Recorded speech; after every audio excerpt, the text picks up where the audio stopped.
Well, what we have here is a lovely lace leaf Japanese maple at the head of this wonderful water feature. But unfortunately, it has a classic problem. And the problem is that this plant here, which is the understock, or the more vigorous stock, is starting to take over this lovely Japanese lace leaf maple.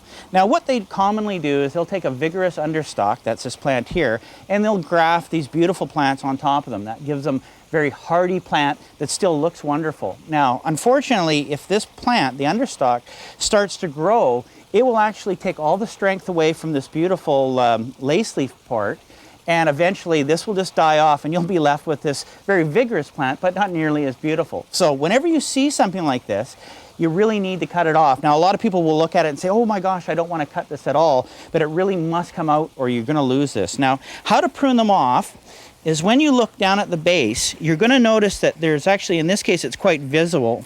So here we're lucky to see, we can see this sort of lined green, and then we've got the darker green down below, and we're just going to prune it right here, and this is quite obvious. So I'm just going to take it out a little bit. We don't want to get too close to the bark, and just snip it off, make a nice clean cut, and then if we ever see any other growth, like there's a small branch here, we just flick that off with our fingers, and in a few years, you're going to have a beautiful Japanese maple.